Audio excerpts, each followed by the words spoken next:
Manjunath ji. Dr. Manjunath ji. Yes. My respects to the Honorable Speaker for this opportunity to debate on budget as well as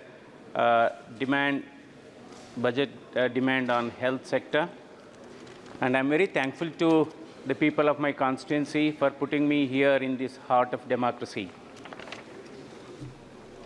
Finance Minister Srimati Nirmala Sitharaman has put up her budget. The financial balance sheet of Union budget is healthy. Unfortunately, the genetic balance sheet and the health balance sheet of Indians is not that healthy. Young and middle-aged Indians are becoming vulnerable to various non-communicable diseases.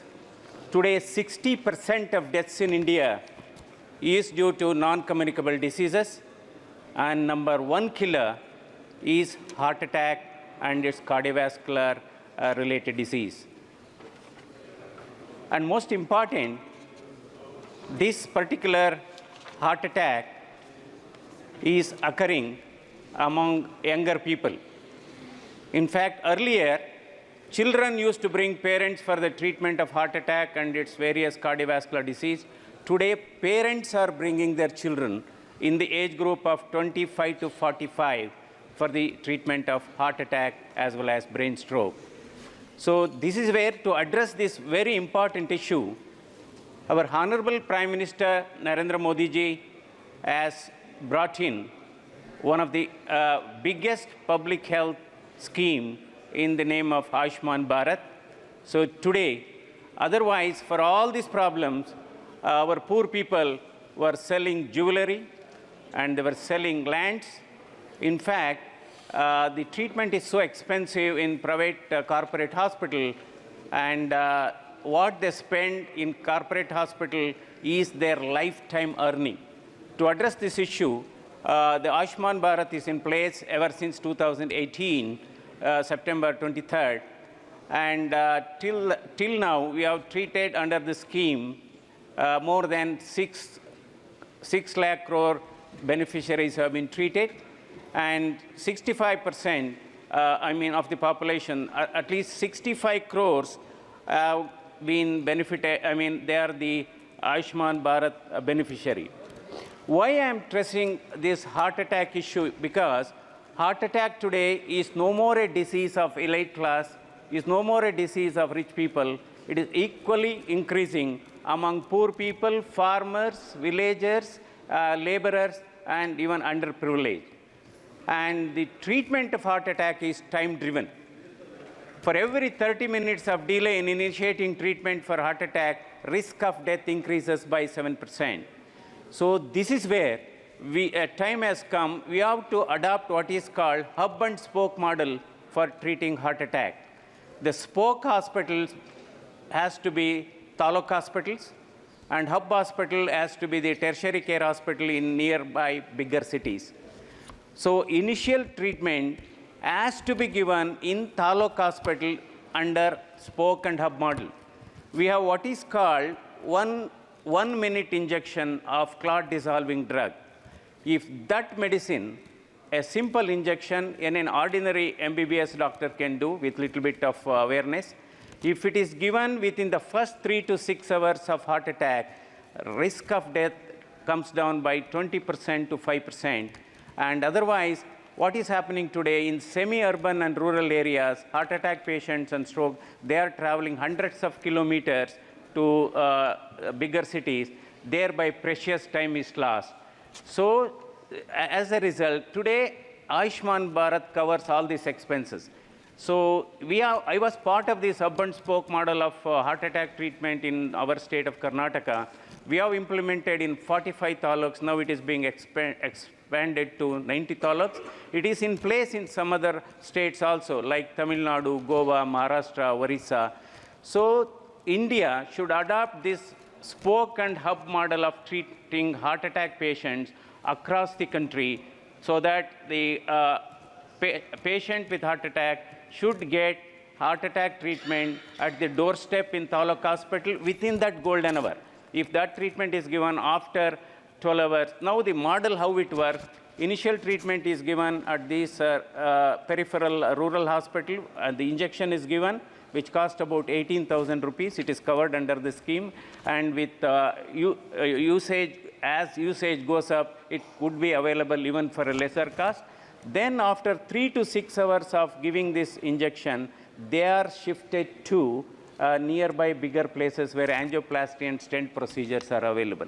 So this, because the economic impact of this life loss due to heart attack and brain stroke, the Harvard School of Public Health Policy and also World Economic Forum has estimated over a period of next 13 years, if the same trend continues, probably the economic loss for the country will be almost around $2.17 trillion. To that extent, it can happen.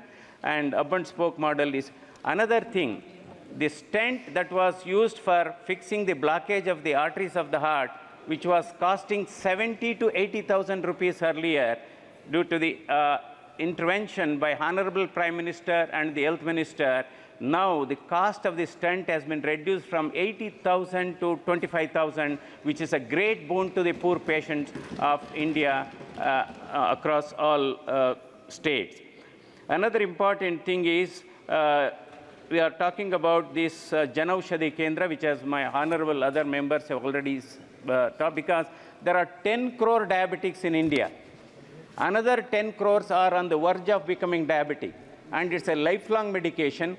As a result, Honorable Prime Minister has opened nearly 12,000 Janaushadhi Kendra, which is going to be of a great help.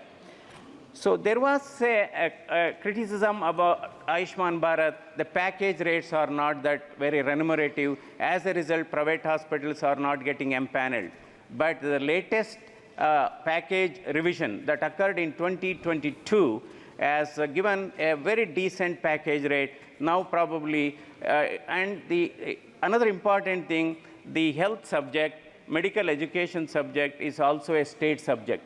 So now what is happening, the time has come, we have to strengthen the existing hospitals. We have to strengthen the existing medical colleges with manpower, technicians, and staff nurses. That is where we are lacking. So theme should be we are only talking about construction of hospital, construction of medical colleges, construction of AIIMS. The theme should move from construction to creation of post. From creation of post, you should move on to recruitment. So that will put up, because India has got a great talent pool. Today we have close to 14 lakh allopathic doctors and 5 lakh we have Ayush doctors. Our target is just another 3 lakh doctors are required. In the last 10 years, there is an exponential increase in the number of medical colleges. My hearty congratulations to our Honorable Prime Minister and the Honorable Health Ministry, because today there are 386 government colleges and 326, but most importantly, yes, we are going to reach this number, strategic number, in about 2 years. But most important, I have a strong feeling, my suggestion would be, yes, we should have more medical colleges, but number of seats should not exceed 150. Number of seats should not exceed 150, because in many medical colleges today, there are more medical students than the patients. As a result, they are not getting a hands-on experience. Undercooked and under-trained doctors are more harmful than the disease. That is one thing.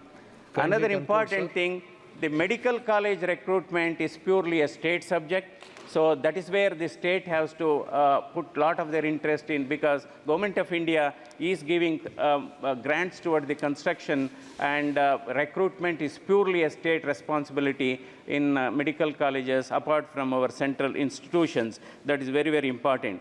Another way of because today India, every year we are admitting 107,000 MBBS seats, which was just 40,000 about 10 years ago. Then we have 75,000 postgraduate seats, which was just about 30,000 10 years ago. There is a phenomenal increase in the number of seats, both MD as well as MS seats.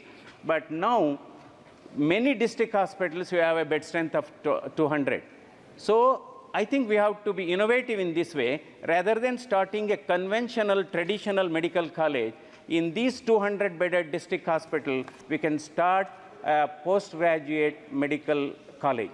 That means no MBBS, it's only we are training MDMS, because faculty requirement is small, our initial expenditure is small, and at the same time, patient gets a better care, and common man gets a very good care. That is one of the important things. So, yes, cancer, Honorable Finance Minister has waived off the custom tax and couple of cancer drugs. My suggestion would be better to include, because cervical cancer is third common cancer, this vaccine should be part of our immunization program. All our high school girls should be vaccinated, because this vaccine can bring down the incidence of cancer by 90%. So that is one of the biggest advantage. Then, yes, we always, today, under Ayushman Bharat scheme, organ transplantations are done, which was never dreamt by a common man. You can have a liver transplantation, we can have a heart transplantation, bone marrow transplantation. So probably we have to create awareness among the common man that these things are available under Ayushman Bharat in our own scheme. This is one of the important thing I wanted to tell. Say, another important thing is going back to vaccine, COVID-19. COVID-19 menace, that pandemic, the way our Honorable Prime Minister handled, we really salute his leadership, and he became the chief warrior of COVID-20 management. Because although we imported this virus from China, the WHO has gone on the record. The way India has managed COVID pandemic is really exemplary, and 200 crore plus vaccines were given free of cost. Had it not been given, we don't know how many of us were here, or to be here or not. That is one of the greatest service the Honorable Prime Minister leadership has done to this place. So another, yes, we have to adopt artificial intelligence and machine learning in those areas where specialists are not available, where the specialty tertiary care is not available. Certainly we can invoke and adopt artificial intelligence. Today, 13% of deaths in India is due to road traffic accidents, bigger than cancer deaths. So there is a need to have a polytrauma center, because 90% of these patients, accident victims, will have multiple injuries, head, abdomen, and fractures. They all need to be fixed under one roof. Again, treatment need to be given in golden hour. And probably for every 125 or 150 kilometer of national highway, there is a need to establish a small polytrauma clinic, not a big hospital, where at least initial treatment can be delivered during this golden hour. This is one of the biggest this thing can happen. Thank you, sir. Thank you, doctor. And yes, sir. Thank you, doctor. Thank you. Just I will take 1 minute. There are 2 states that have been left out for establishing games. Karnataka is one of the states, and probably hope Finance Minister and Honorable Home Minister will consider granting 1 AIMS to Karnataka state. That will be it's a long pending desire of people of the state. That is one thing.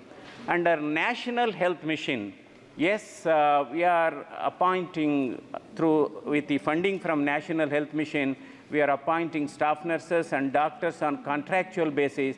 Their salary need to be increased, because the present salary, what they are getting, a staff nurse is getting 13,000, which is less than the Daily Wages Act actually, and a doctor is getting only 50,000 on contract basis. This is one of the reasons there are no dearth of doctors in India at this time, but there is maldistribution of doctors. More doctors are in cities, less in villages. So we have to increase their salary of the doctors as well as staff nurses on their contractual basis. So health for all is the desire of this nation. So one is hospital. Yes, you have to improve our services, and timely services have to be given, but we can achieve health for all apart from our healthcare services, you can achieve by providing free air, providing clean water, and providing timely medical services. So certainly we are looking for all these things. So thank Speaker for this wonderful opportunity. ಗೌರವನೀಯ MP gar. And